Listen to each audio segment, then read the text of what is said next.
Page number 48, mark సువార్త 16వ అధ్యాయము 15వ వచనం చదవండి.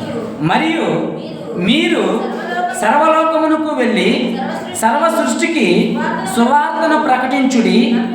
నమ్మి బాప్తీసం పొందువాడు రక్షించబడును, నమ్మని వానికి శిక్ష విధించబడును.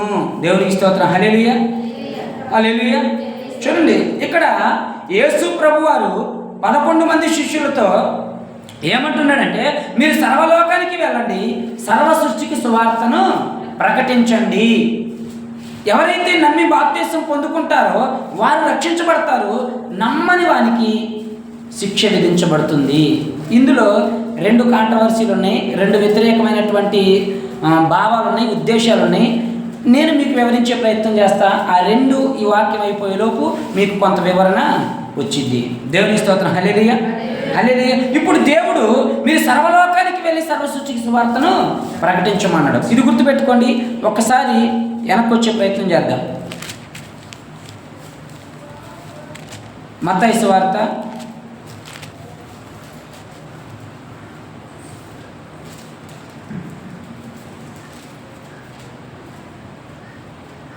10వ అధ్యాయము, మత్తయి సువార్త 10వ అధ్యాయము 5వ వచనం.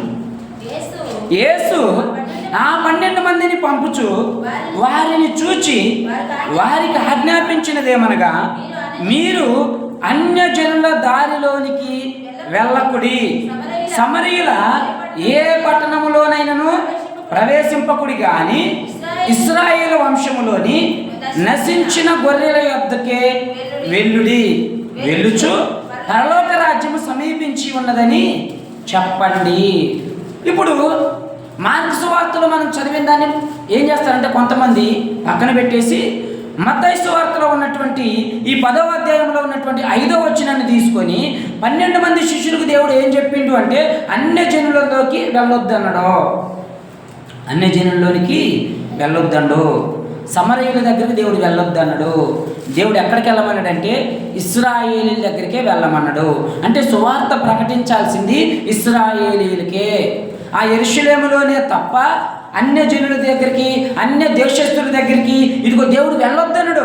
దేవుడు వెళ్ళొద్దు అని మీ దేవుడు చెప్తా ఉంటే, యేసు ప్రభువారే స్వయంగా చెప్తా ఉంటే, ఆ కాలంలో 12 మంది శిష్యులకు చెప్తే, ఈరోజు మీరు వచ్చి అన్ని దేశాల్లో ఎందుకు సువార్త ప్రకటిస్తున్నారు? దేవుడు చెప్పింది ఇశ్రాయేల్ దగ్గరికి వెళ్ళమనడగా, యెరూషలేముకి వెళ్ళొద్దనడగా, సమరయ దగ్గరికి వెళ్ళొద్దనడగా, అన్ని దేశాల దగ్గరికి వెళ్ళొద్దనడగా, ఇప్పుడు మీరు ఎందుకు వచ్చి ఇక్కడ సువార్త ప్రకటిస్తున్నారు అని అంటున్నారు. దేవుని స్తోత్రం. హల్లెలూయా, హల్లెలూయా. దయచేసి జ్ఞాపకం చేసుకోండి, ఇది ఎందుకు మరి దేవుడు అని చెప్పిండు? ఎందుకు అన్యజనుల దగ్గరికి వెళ్ళొద్దు అన్నాడు?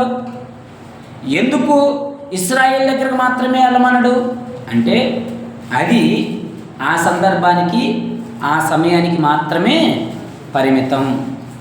దేవుని స్తోత్రం. హల్లెలూయా, హల్లెలూయా.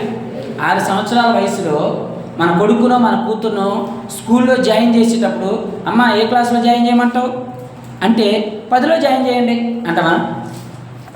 9లో జాయిన్ చేయండి అంటావా? 1లోనే జాయిన్ చేస్తాం. ఎందుకు? 1లోనే జాయిన్ చేయండి అంటాం. భర్త అడిగింది అనుకో, ఏమేమన్నా ఏ క్లాస్లో జాయిన్ చేశాను అని అనుకో, నువ్వేమంటావు? 1లోనే జాయిన్ చేయండి అంటే వాడు జీవితం మొత్తం 1లోనే ఉండమని కాదు, ఆ వయసుకి ఆ సమయానికి వాడు చదవగలిగింది ఒకటే. ఆ తర్వాత స్టెప్ బై స్టెప్ వాడు 2లోకి వస్తారు, 3లోకి వస్తారు, 4లోకి వస్తారు, 5లోకి వస్తారు, 6లోకి వస్తారు, డిగ్రీ చదువుతారు. ఆ తర్వాత వయసును బట్టి, సమయాన్ని బట్టి, అవకాశాన్ని బట్టి వాడు ఎదుగుతుడు. దేవుడు ఇక్కడ 12 మంది శిష్యులకి అన్యజనుల దగ్గరికి వెళ్ళకండి, సమరయుల దగ్గరికి వెళ్ళకండి, నశించిన గొర్రెల వద్దకి వెళ్ళండి, ఇశ్రాయేల్ దగ్గరికి మాత్రమే వెళ్ళండి అంటే, ఆ కాలంలో ఇశ్రాయేలుకి ధర్మశాస్త్రం వేయబడింది. ఇశ్రాయేలీలు మెస్సయ్య కోసం ఎదురు చూస్తున్నారు, క్రీస్తు కోసం ఎదురు చూస్తున్నారు. కన్యక గర్భవతి కుమారుని కనును అనేటువంటి ఒక సూచన ఇశ్రాయేలుకు మాత్రమే అప్పుడు తెలుసు. కాబట్టి ఒక అవగాహన ఇశ్రాయేలుకు ఉంది, వాళ్ళ దగ్గర మాత్రమే అప్పుడు వెళ్ళమంటున్నారు. రెండోది, అప్పటికి పరిపూర్ణంగా శిష్యులు ఇంకా తయారు కాలేదు, నేర్చుకోవాల్సిన ఇంకా నేర్చుకోలేదు, పొందుకోవాల్సిన పరిశుద్ధాత్మని ఇంకా వాళ్ళు పొందుకోలేదు. దేవుని స్తోత్రం. హల్లెలూయా. కాబట్టి ఆ సమయాన్ని బట్టి, ఆ సందర్భాన్ని బట్టి అప్పటి వరకు దేవుడు ఇశ్రాయేలులో మాత్రమే వారికి సువార్తను ప్రకటించమని చెప్పిండు. ఆ తర్వాత ఇప్పుడు చెప్తున్నాడు, మీరు సర్వలోకానికి వెళ్ళి సర్వ సృష్టికి సువార్తను ప్రకటించండి. ఎందుకు? నేర్చుకోవాల్సింది నేర్చుకున్నారు, తెలుసుకోవాల్సింది తెలుసుకున్నారు, కావలసిన అనుభవం వాళ్ళకు వచ్చింది. అంతేకాదు తర్వాత దేవుడు వారికి పరిశుద్ధాత్మ అభిషేకం ఇవ్వబోతున్నాడు. కాబట్టి ఇప్పుడు వారు బయటికి వెళ్ళి కూడా సువార్త ప్రకటించగలిగిన జ్ఞానము, శక్తి, ఆ అనుభవం వారికి వచ్చింది కనుక ఇప్పుడు మీరు సర్వలోకానికి వెళ్ళి సర్వ సృష్టికి సువార్తను చెప్పండి. మరొకసారి జ్ఞాపకం చేసుకోండి, మత్తయి సువార్తలో ఒక మాట ఉంటుంది. ఏంటి అంటే, అయ్యా ఈ రాకడ సూచనలు ఎప్పుడు, మరి ఎప్పుడు ఇదంతా జరిగిద్ది అని రాకడను గురించి కొన్ని సూచనలు వాళ్ళు అడిగినప్పుడు దేవుడు ఏమంటున్నాడు? మత్తయి సువార్త 24వ అధ్యాయం మొదటి నుండి మొత్తం ఆ రాకడను గురించి కొన్ని సూచనలు, భూకంపాలు వస్తాయి, రాజ్యం మీదకి రాజ్యం లేచింది, మనుషుల మీద మనుషులు, ఇలా చెబుతూ దేవుడు ఒక మాట వాడుతున్నాడు అక్కడ. 14వ వచనం, 14. మరియు ఈ రాజ్య సువార్త సకల జనులకు సాక్షార్థమై లోకమందంతటను ప్రకటించబడును, అటు తర్వాత అంతము వచ్చును. అంటే సువార్త ఒక ఇశ్రాయేలుకి మాత్రమే ప్రకటించబడదు, అందరికీ ప్రకటించబడిద్ది. అందరికీ ప్రకటించబడాల్సిన అవసరం ఉన్నది. అంతేనా కాదు? ఇక్కడ లోకమంతటా అనడా, ఇశ్రాయేలుకి అంతా సువార్త ప్రకటించకండా, లోకమంతటా అంటే సువార్త లోకమంతటా ప్రకటించబడాల్సిన అవసరం ఉంది. ఓకేనా? ఒకవేళ ఎవరైనా 10వ అధ్యాయం చూపించి ఇశ్రాయేలు వద్దకే వెళ్ళమన్నాడు దేవుడు, అక్కడ మాత్రమే మీరు ప్రకటించాలి, ఈ దేశం అంతా ప్రకటించడానికి మీకు లేదు, సమరయులకు ప్రకటించడానికి లేదు, అన్యులకు ప్రకటించడానికి. అన్యులు అంటే సహజంగా అన్య అనేది వేరే అని అర్థం. ఓకేనా? అన్య కుటుంబం అంటే మనది కాని కుటుంబాన్ని అన్య కుటుంబం అంటాం. ఇప్పుడు క్రైస్తవం ఒక గుంపు, వేరే వాళ్ళు మరి కొన్ని గుంపులు, కాబట్టి అది అన్య అనే మాట వాడటం జరిగింది. కాబట్టి ఎవరైనా వచ్చి మీ వరకే మీరు ప్రకటించుకోవాలి, మేము అన్యులు కనుక మాకు ప్రకటించడానికి వీల్లేదు అంటే ఈ 2 వచనాలు చూపించండి. మార్కు సువార్తలో దేవుడు సర్వలోకానికి సర్వ సృష్టిని ప్రకటించమన్నాడు. రెండోది 24వ అధ్యాయంలో లోకమంతటా సువార్త ప్రకటించబడాల్సిన అవసరం ఉన్నది అని జ్ఞాపకం చేయండి. అయితే అసలు సువార్త అంటే ఏంటి? సువార్త అంటే యేసు ప్రభు వారి జనన, మరణ, పునరుద్ధానముల గురించిన వివరాలు. ఏంటి? యేసు ప్రభు సువార్త అంటే శుభవార్త, మంచి వార్త. అంటే ఏంటి అంటే, సువార్త అంటే ఏంటి అంటే యేసు ప్రభు వారి జనన, మరణ, పునరుద్ధానముల గురించిన వివరాలు మనకు తెలియజేయటమే సువార్త. దేవుడు ఎలా జన్మించిండు చెప్పడమే సువార్త, ఎలా మరణించిండు చెప్పడమే సువార్త, ఎలా తిరిగి లేచిండు చెప్పడమే సువార్త. దేవుని స్తోత్రం, హల్లెలూయా. సువార్త అంటే అర్థమైందా? సువార్త అంటే యేసు ప్రభువు ఈ లోకానికి ఎలా జన్మించిండు, ఎందుకు జన్మించిండు, ఎలా జన్మించిండు, ఏం చేసిండు, ఎలా బ్రతికిండు, ఎలా మరణించిండు, ఎలా తిరిగి లేచిండు, ఆయన జీవితమును గురించిన ఆ మాటలు చెప్పటమే సువార్త. దేవుని స్తోత్రం, హల్లెలూయా. కాబట్టి సువార్త అంటే బైబిల్ మొత్తం అనుకోకండి, బైబిల్ మొత్తం సువార్తే. కానీ మనకు తెలిసిన చదువు రాని కొద్దిమంది సువార్త ఏంటంటే, మనం కూడా చెప్పవచ్చు సువార్త. అయ్యా నాకు బైబిల్ రాదు కానీ నేను సువార్త చెప్పాను అంటే, మీరు చెప్పాల్సిన సువార్త ఏంటి అంటే యేసు ప్రభువు ఎలా జన్మించిండు, ఎలా జీవించిండు, ఎలా మరణించిండు, ఎలా తిరిగి లేచిండు, ఈ 4 మాటలు చెప్పినా చాలు, అదే సువార్త. దేవుని స్తోత్రం, హల్లెలూయా, హల్లెలూయా. అయితే ఇప్పుడు దీన్ని ఒక్కసారి ఇలా పెడదాం. దేవుడు చెప్పిండు మనం ఎందుకు సువార్త ప్రకటించాలి అంటే, యేసు ప్రభువారు చెప్పిండు మీరు వెళ్ళి సువార్త చెయ్యండి అని చెప్పిండు. కాబట్టి ఆజ్ఞ ప్రకారం మనం సువార్త చేస్తున్నాం. అంతేనా? అసలు మరి ఎందుకు చెప్పిండు అసలు దేవుడు చెప్పిండు కాబట్టి మనం చేస్తున్నాం, ఓకే. దేవుడు చేయమన్న పని మనం చేయాలి, ఓకే. అసలు ఎందుకు చెప్పిండు దేవుడు సువార్తను ప్రకటించమని? దేవుడు ఎందుకు చెప్పిండు? సరే, దేవుడు చెప్పిండు కాబట్టి మనం చేస్తున్నాం. అసలు దేవుడు ఎందుకు చెప్పిండు? దీని మీద కూడా ఒక కాంట్రవర్సీ ఉంది, అది కూడా జ్ఞాపకం చేసుకుందాం. ఒకసారి నిర్గమకాండం కాడికి వెళ్దాం. నిర్గమకాండం మోషే కాలానికి వెళ్ళిపోదాం. మొదటి అధ్యాయం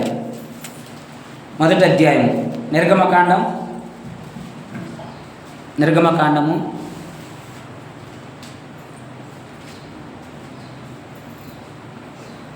మొదటి అధ్యాయము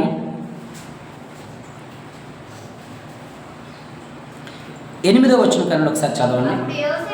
అప్పుడు యోసేపును ఎరగని క్రొత్త రాజు ఐగుప్తును ఏలనారంభించెను. అతడు తన జనులతో ఇట్లనెను, ఇదిగో ఇశ్రాయేలు సంతతి అయిన ఈ జనము మనకంటే విస్తారముగాను బలిష్టముగాను ఉన్నది. వారు విస్తరించుకుంటున్నట్లు మనము వారి ఎడల యుక్తిగా అంటే కుయుక్తిగా జరిగించుదము రండి. లేని ఎడల యుద్ధము కలుగునప్పుడు కూడా మన శత్రువులతో చేరి మనకు విరోధముగా యుద్ధము చేసి ఈ దేశము నుండి వెళ్ళిపోదురేమో అనెను. కాబట్టి ఇప్పుడు రాజు యోసేపుని ఎరగనటువంటి ఒక రాజు, ఇగో ఇశ్రాయేలు మనకంటే ఎక్కువైపోతున్నారు, ఒకవేళ శత్రువులు మన మీద యుద్ధానికి వస్తే వాళ్ళతో చేతులు కలిపి శత్రువులతో చేతులు కలిపి మన మీద యుద్ధం చేసి ఎక్కడి నుండి వెళ్ళిపోతారేమో, కాబట్టి అనే మాట అక్కడ వాడారు. చదవండి. కాబట్టి వారి మీద పెట్టిన భారములలో వారిని శ్రమ పెట్టుటకు వెట్టి పనులు చేయించు అధికారులను వారి మీద నియమింపగా వారు ఫరో కొరకు ధాన్యాదులను నిల్వ చేయు పితోము రామసేసు పట్టణములను కట్టిరి. చూడండి, ఇప్పుడు ఇక్కడ మనం జ్ఞాపకం చేసుకుందాం కొన్ని విషయాలు. ఏంటి అంటే, అప్పటి వరకు కూడా యోసేపును గురించి తెలిసిన కొంతమంది రాజులు ఇశ్రాయేలీల పట్ల ఎట్లున్నారు? సానుకూలంగా ఉన్నారు. ఈ స్టోరీ మనందరికీ తెలుసు. ఐగుప్తుకి యోసేపు పోయిండు, యోసేపు తర్వాత అక్కడ ప్రధానమంత్రి అయిండు. అక్కడేమో సమృద్ధిగా పంట దొరుకుతుంది, సమృద్ధిగా ఆహారం దొరుకుతుంది. ఇక్కడ కానానులో ఉన్నటువంటి యాకోబు సంతతి అందరూ కూడా 11 మంది కొడుకులు, భార్యలు, పిల్లలు, సుమారు 70 మంది ఆ పైన ఉంటుంది. యోసేపు కాకుండా వాళ్ళ పిల్లలు కాకుండా ఇక్కడ నుండి 70 మంది అక్కడికి వెళ్తారు, ఐగుప్తుకి వెళ్తారు. ఈ 70 మంది కొన్ని లక్షల మంది అవుతారు. వారిని మరలా మోషే విడిపిస్తాడు. అది తర్వాత ఇక్కడ యోసేపు గురించి తెలిసిన రాజులు ఆ దేశాన్ని పరిపాలించినంత కాలం కూడా ఇశ్రాయేలుకి నేను అనుకుంటున్నాను దక్కాల్సిన గౌరవం దక్కింది, దక్కాల్సిన మర్యాద దక్కింది. ఎందుకు? యోసేపును బట్టి. యోసేపు ఆ దేశాన్ని కాపాడిండు కాబట్టి, ఆ యోసేపు ఆ దేశానికి ఒక మంచి జ్ఞానాన్ని ఇచ్చి వారందరినీ రక్షించింది కాబట్టి, వారికి ఆహారాన్ని ఇచ్చిండు కాబట్టి, యోసేపు మీద ఉన్న సానుకూలతతో, యోసేపు మీద ఉన్నటువంటి గౌరవంతో, యోసేపు చేసినటువంటి మేలుని బట్టి ఇశ్రాయేలుకి ఆ ఐగుప్తులో కూడా కొన్ని భూములు ఇచ్చారు పంటలు పండించుకోవడానికి. వాళ్ళు అక్కడ కాపరులుగా అంటే గొర్రెలు మేపుకోవడానికి స్థలాలు ఇచ్చారు. సమస్తాన్ని కూడా వారికి అనుకూలంగా ఇచ్చేశారు.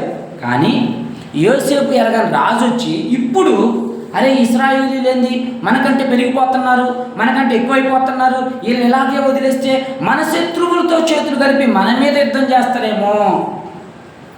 మన దేశంలో ఉన్నటువంటి కొన్ని దేశాల గురించి పక్కన పెడితే, మొదటిగా మన దేశంలో ఉన్నటువంటి ఒక క్రైస్తవుల మీద వ్యతిరేకత ఏంటంటే, ఈ క్రైస్తవులను ఎలాగే వదిలేస్తే వాళ్ళు పెరిగిపోతే తీసుకెళ్ళి మన దేశాన్ని అమెరికాకి అమ్మేస్తారు, మన దేశాన్ని ఇంగ్లాండ్కి అమ్మేస్తారు, మన దేశాన్ని ఆస్ట్రేలియాకి అమ్మేస్తామా మనం? ఒకవేళ అన్యాయంగా మన దేశం మీదకి చైనా యుద్ధానికి వస్తే, అన్యాయంగా మన దేశం మీదకి యుద్ధానికి ఇంగ్లాండ్ వస్తే, అన్యాయంగా మన దేశం మీదకి ఆస్ట్రేలియా యుద్ధానికి వస్తే, అమెరికా యుద్ధానికి వస్తే, జపాన్ యుద్ధానికి వస్తే, రష్యా యుద్ధానికి వస్తే, ఈ దేశంలో ఉన్నటువంటి క్రైస్తవులమైనటువంటి మనము ఎవరి పక్షాన ఉంటాం? ఇండియా పక్షాన ఉంటాం. ఆడెవడో రష్యా గురించి మనకెందుకు? ఆ రష్యాలో క్రిస్టియన్స్ ఉండొచ్చు, హిందువులు ఉండొచ్చు, ఏ దేశాన్ని నమ్మే వాళ్ళు ఉండొచ్చు. కానీ మన దేశం మీదకి రష్యా వాళ్ళు అన్యాయంగా యుద్ధానికి వస్తే, అమెరికా వాళ్ళు అన్యాయంగా యుద్ధానికి వస్తే, లేదా చైనా వాళ్ళు అన్యాయంగా యుద్ధానికి వస్తే, మన ఇండియన్స్ అయినటువంటి మనమందరం ఇండియాకి సపోర్ట్ చేస్తాం. ఇండియాకి సపోర్ట్ చేస్తామా లేకపోతే చైనాకి సపోర్ట్ చేస్తాం? ఇండియాకి సపోర్ట్ చేస్తాం. కానీ కొంతమంది మతోన్మాదులు ఏమంటున్నారంటే, ఈ క్రైస్తవులను పెరగనిస్తే మన ఇండియాని తీసుకెళ్ళి అమెరికా వాళ్ళకి అమ్మేస్తారు, మన ఇండియాని తీసుకెళ్ళి చైనా వాళ్ళకి అమ్మేస్తారు, మన ఇండియాని తీసుకెళ్ళి ఆ బ్రిటిష్ వాళ్ళకి అమ్మేస్తారు, మన ఇండియాని తీసుకెళ్ళి ఆ ఇంగ్లాండ్ వాళ్ళకి అమ్మేస్తారు, మన ఇండియాని తీసుకెళ్ళి ఆస్ట్రేలియా వాళ్ళకి అమ్మేస్తారు. మనం ఎందుకు అమ్మేస్తామండి? మనము ఇండియన్స్. మనకి మన తల్లిదండ్రులకి మన ఇంట్లో చిన్న చిన్న మనస్పర్ధలు ఉండొచ్చు, మనకి మన అన్నదమ్ములకి మన ఇంట్లో మనకు మనస్పర్ధలు ఉండొచ్చు, కానీ ఎవడో ఒకడు మన మీదకి వస్తుంటే మనం అందరం ఏకమవుతామా కదా? ఏకమవుతామా లేదా? ఏకమవుతాం. నాకు నా చెల్లికి పడకపోవచ్చు, నాకు నా తమ్ముడికి పడకపోవచ్చు, నాకు నా అన్నకు పడకపోవచ్చు, నాకు నా నాన్నకు పడకపోవచ్చు, అది మా ఇద్దరి మధ్యలో లోపల్లో ఉంటుంది. కానీ ఎవడో నా కుటుంబం మీదకి వస్తుంటే నేను నా కుటుంబాన్ని సపోర్ట్ చేస్తున్నా, నేను వాడితో చేతులు కలిపి మన అన్నను కొట్టిస్తున్నా, తమ్ముడిని కొట్టిస్తున్నా, చెల్లిని కొట్టిస్తున్నా, అక్కను కొట్టిస్తున్నా, నాన్న కొట్టిస్తున్నా కొట్టియం. ఒకవేళ మనకు మనస్పర్ధలు ఉండొచ్చు, మనకు భేదాభిప్రాయాలు ఉండొచ్చు, కానీ వేరేవాడు మన మీదకి అన్యాయంగా వస్తున్నప్పుడు, వేరేవాడు అన్యాయంగా నీ తండ్రి మీదకో, తల్లి మీదకో, అన్న మీదకో, అక్క మీదకో, తమ్ముడి మీదకో వస్తున్నప్పుడు నువ్వు నీ తమ్ముడి పక్షాన ఉంటావు. అవునా కదా? కొంతమందికి ఉన్నటువంటి దుర్బుద్ధి ఏంటి అంటే, ఈ క్రైస్తవులను మనం పెరగనిస్తే, ఈ క్రైస్తవులు పెరిగితే మన ఇండియాని మరలా బ్రిటిష్ వాళ్ళ చేతిలో పెడతారు, మరలా మన ఇంగ్లాండ్ వాళ్ళ చేతిలో పెడతారు, అమెరికా వాళ్ళ చేతిలో పెడతారు అనేటువంటి ఒక తప్పుడు సంకేతాన్ని మన భారతదేశంలో అన్యులకి నూరిపోస్తా ఉన్నారు. వాస్తవము కాదు, వాస్తవం ఇది. మనకు సమస్య వస్తే, మనకు ఒక భూమి సమస్య వచ్చింది, మనం క్రిస్టియన్స్ ఎవరి పక్షాన ఉన్నాం? అన్యుల పక్షాన ఉన్నాం. అవునా కదా? కుటుంబం క్రిస్టియన్స్, కానీ వాళ్ళతో పోరాడేది అన్యులు. మనం ఎవరి పక్షాన ఉన్నాం? న్యాయం పక్షాన ఉన్నాం. వాళ్ళు క్రిస్టియన్సా, హిందువులా మనకు అనవసరం, న్యాయం పక్షాన. ఇప్పుడంతే, అనవసరంగా అమెరికా కూడా మన మీదకి వస్తుంటే, మన ఇండియన్స్ని చంపుతూ ఉంటే, మన ఇండియన్స్ని బెదిరిస్తూ ఉంటే, మన ఇండియన్స్ని దోచుకునే ప్రయత్నం చేస్తే మనం ఊరుకుంటామా? మనమందరం ఇండియన్స్. దేవుని స్తోత్రం. హల్లెలూయా, హల్లెలూయా. ఒక విధమైనటువంటి తప్పుడు సిద్ధాంతాన్ని, తప్పుడు విధానాన్ని అన్నిల్లో నూరిపోస్తూ ఉన్నారు ఈ క్రిస్టియన్స్ పెరిగితే. ఈ ఎక్కడ మతం ఇది? ఇలా అమెరికా మతం ఇది ఇంగ్లాండ్ వాళ్ళ మతం, లేదా ఇది బ్రిటిష్ వాళ్ళ మతం. మన బ్రిటిష్ వాళ్ళ మతం అసలే కాదు. బ్రిటిష్ వాళ్ళు తప్పుడోడు, వాడికి మనకు సంబంధమే లేదు అసలు. అయితే వాళ్ళు చెప్పడం ఇది బ్రిటిష్ వాళ్ళ మతం, ఇంగ్లాండ్ వాళ్ళ మతం, అమెరికా వాళ్ళ మతం, ఆస్ట్రేలియా వాళ్ళ మతం, జపాన్ వాళ్ళ మతం, రష్యా వాళ్ళ మతం అని చెప్పి మనల్ని వేరు చేసి పెరగకుండా కుయుక్తితో మనల్ని అణిచే ప్రయత్నము జరుగుతుంది. దేవుని స్తోత్రం. హల్లెలూయా. వాస్తవా కాదా? గుర్తుపెట్టుకోండి, మనమంతా ఇండియన్స్. కొంతమంది అంటారు ఇండియన్స్ అంటే వీళ్ళు మన దేశాన్ని గౌరవించరు, మన జెండాని గౌరవించరు. ఎందుకు గౌరవించరు మన జెండాని? 3 సంవత్సరాల క్రితం జాతీయ జెండా ఎగరేసేటప్పుడు నేను 3 ప్లేసులకి వెళ్ళా. ఎందుకు వెళ్ళా? ఇక్కడికి వెళ్ళా, ఈ హాస్టల్ దగ్గరికి వెళ్ళా, గ్రామ పంచాయతీ దగ్గరికి వెళ్ళా, తర్వాత అమ్మ చేసే హాస్టల్ దగ్గరికి వెళ్ళా. 3 చోట్ల పంచుకొని జెండా వందనం పాలు పంచుకొని వచ్చాయి 3 సంవత్సరాల క్రితం. 2 సంవత్సరాల క్రితం అంటే పోయిన సంవత్సరం ఈ ఊర్లో లేవు, రాత్రి ప్రెగ్నెంట్ కనుక అంటే కన్నదనుకుంటా, అక్కడ స్కూల్కి వెళ్ళినాం దీవెన నేను. ఈ సంవత్సరం మా చర్చిలోనే అంటే మా మండల ఫెలోషిప్లోనే ఒక చర్చిలో జెండా ఎగరేసినాం. అంటే దేశభక్తి లేదా మాకు? క్రైస్తవులకు దేశభక్తి ఉండదా? ఉంటుంది. క్రైస్తవులకి ఖచ్చితంగా దేశభక్తి ఉంటుంది. కానీ కొంతమంది చేసేది ఏంటంటే, ఇక్కడ ఏం జరిగింది? వాడు అనుకోవటం, ఫరో అనుకుంటున్నాడు, ఏమో యుద్ధం ఎవరైనా ఏరే దేశస్తులు యుద్ధం చేయడానికి వస్తే ఈ ఇశ్రాయేలీయులైనా వాళ్ళతో చేతులు కలుపుతారేమో అనేటువంటి ఒక తప్పుడు ఆలోచనతో వీళ్ళని అణిచే ప్రయత్నము చేసిండు. ఇక్కడ కూడా అదే జరుగుతుంది. భారతదేశంలో క్రైస్తవ్యాన్ని అణిచే ప్రయత్నము జరుగుతుంది. క్రైస్తవులు పెరిగితే మనల్ని తీసుకెళ్ళి ఇంగ్లాండ్ వాళ్ళకి అమ్మేస్తారు, అమెరికా వాళ్ళకి అమ్మేస్తారు, రష్యా వాళ్ళకి అమ్మేస్తారు. ఎవరికి అమ్మరు. అది క్లారిటీ. రెండోది ఏంటి తెలుసా? 12వ వచనం చూడండి, ఒక అద్భుతమైన మాట. అయినను అంటే వీళ్ళని అణిచే ప్రయత్నం చేసినప్పటికీ, అయినను ఐగుప్తులు వారిని శ్రమ పెట్టిన కొలది వారు విస్తరించింది. ఇదేంటి? ఐగుప్తులేమో ఇశ్రాయేలుని అణిచే ప్రయత్నం చేశారు, తగ్గించే ప్రయత్నం చేశారు, లేకుండా ఉండే ప్రయత్నం చేశారు. అయినప్పటికీ కూడా ఇశ్రాయేలీలు అంటే రోజు రోజుకు పెరుగుతూనే ఉన్నారంట. ఎందుకు? ఇశ్రాయేలీలు దేవుని ప్రజలు. సువార్త దేవునిది, మనుషులది కాదు. సువార్త దేవుడిది. సువార్తని ఆపే ప్రయత్నం చేస్తే ఇంకా అది రోజు రోజుకి విస్తరిస్తూనే ఉంటుంది, కానీ దాన్ని ఆపటం ఎవరి తరం కూడా కాదు. దేవునికి స్తోత్రం. హల్లెలూయా, హల్లెలూయా. కొంతమంది ఏంటంటే ఈ క్రైస్తవులు పెరిగితే ఎవరికో మనల్ని నమ్మేస్తారు. అది కరెక్ట్ అయిన విధానము కాదు. దేవునికి స్తోత్రం. హల్లెలూయా, హల్లెలూయా. మనము ఎవరినో తీసుకెళ్ళి, అంటే మన దేశాన్ని తీసుకెళ్ళి ఎవరికో తాకట్టు పెట్టడానికి ఇక్కడ మన సువార్త చేయట్లా. మన దేశాన్ని క్రైస్తవ దేశంగా మార్చి ఎవరికో అమ్మటానికి మన సువార్త చేయట్లా. ఇక్కడ మనం బలం పెంచుకొని ఆ తర్వాత రండి ఇప్పుడు మేము కూడా ఎదిగినాం, ఎవడొస్తాడు రాని చూసుకున్నాం అంటానికి మన సువార్త చెయ్యట్లా. అందుకు చేస్తున్నామా? ఒకప్పుడు అంటే మేము నలుగురిమే ఉన్నాం, మా మీదకి మీరు లేచారు, ఇప్పుడు మేము కూడా ఒక 50 మందిని తయారు చేసుకున్నా, నేను కూడా 100 మందిని తయారు చేసుకున్నా, నేను కూడా 1,00,000 మందిని తయారు చేసుకున్నా, ఇప్పుడు రండి ఎవడొస్తారు చూసుకున్నా అంటానికి మన సువార్త చెయ్యట్లా. దేవునికి స్తోత్రం, హల్లెలూయా. అందుకు కాదు మన సువార్త చేసేది. మరి ఎందుకు మన సువార్త చేస్తున్నాం? ఏరే దేవుని కించపరచడానికా? అందుకు మన సువార్త చేస్తున్నాం. పోనీ మన బలాన్ని పెంచుకొని ఏరే వాళ్ళతో చేతులు కలపడానికి కాదు, మన బలాన్ని పెంచుకొని ఎక్కడెక్కడే మనం కొట్లాడటానికి కాదు, మన బలాన్ని పెంచుకొని దీన్ని ఏ దేశానికి అమ్మటానికి కాదు. మరి ఎందుకు సువార్త చేస్తున్నాం? ఇక్కడ కొంతమంది పూజించే దేవుళ్ళని మనం కించపరచడానికా, అవమానపరచడానికా? అందుకే మన సువార్త చేస్తున్నామా? యేసు దేవుడు, యేసు రక్షకుడు, యేసు విమోచకుడు అని మనం చెప్పినప్పుడు అంటే మనం వాళ్ళ దేవుళ్ళని దూషిస్తున్నట్లా, వాళ్ళ దేవుళ్ళని మనం కించపరుస్తున్నట్లా? ఇది కూడా చెప్తున్నారు. చూసినవా? యేసు రక్షకుడాట, యేసు విమోచకుడాట, యేసు దేవుడాట, యేసు దేవుని కుమారుడాట, ఆయన నమ్మితే పరలోకమాట. మన సంగతి ఏంటి? వీళ్ళు మన దేవుణ్ణి కించపరుస్తున్నారు. కించపరచడానికి కాదు మన సువార్తని ప్రకటించేది. ఏమండి, మనం కించపరుస్తున్నామా? ఏ దేవుణ్ణన్నా తక్కువ చేస్తామా? అసలు ఆ జోలి మాకు అనవసరం. మన దేవుడి గురించి మనం చెప్పుకుంటాం. మన దేవుడు ఎలా జన్మించిండు, ఎందుకు జన్మించాల్సి వచ్చింది, మనుషులు అంటే మనం యాదృచ్ఛికంగా జన్మించినాం, ఎవరి కడుపులో పుడతామో కూడా మనకు తెలియదు, ఎందుకు పుడతామో కూడా తెలీదు. పుట్టిన తర్వాత మనకున్న వెసులుబాటును బట్టి చదువుకుంటాడు, వ్యవసాయం చేస్తాడు, పని చేస్తాడు, ఆయా వృత్తుల్లో స్థిరపడతాడు. జ్ఞానాన్ని బట్టి, చదువుని బట్టి, వెసులుబాటుని బట్టి, అవకాశాన్ని బట్టి వెళ్ళిపోతారు. కానీ దేవుడు అలా యాదృచ్ఛికంగా జన్మించిన వాడు కాదు. యేసు ప్రభు వారు ఒక పని నిమిత్తం జన్మించిన వాడు. ఎవరి కడుపులో పుట్టాలో కూడా ఆయన డిసైడ్ చేసుకున్నాడు. ఎలా చనిపోవాలో కూడా ఆయనకు తెలుసు, ఎలా చనిపోతున్నాడో కూడా ఆయనకు తెలుసు, ఎలా తిరిగి లేస్తున్నాడో కూడా సమస్తం ఆయనకి తెలుసు. ఆయన జీవితం మీద ఆయనకు పూర్తి అవగాహన ఉంది. ఎందుకు వచ్చిండో తెలుసు, ఎందుకు జీవిస్తున్నాడో తెలుసు, ఎందుకు వాక్యం చెప్తున్నాడో తెలుసు, ఎందుకు చనిపోతున్నాడో తెలుసు, ఎందుకు తిరిగి లేస్తున్నాడో తెలుసు. మొత్తం ఒక అవగాహనతో ఒక సిస్టమేటిక్గా జరిగింది. నా జీవితం ఉంది యాదృచ్ఛికంగా. ఎవరికి పుడుతున్నా నాకు తెలియదు, పుట్టేసా. ఎలా ఎదుగుతున్నా తెలియదు, ఎదిగేసా. ఎలా సేవకుని అవుతున్నా తెలియదు, అయ్యేసా. ఇలా నా జీవితం యాదృచ్ఛికంగా జరుగుతూ ఉంటుంది. కానీ దేవుని జీవితం అట్లా యాదృచ్ఛికంగా జరిగింది కాదు.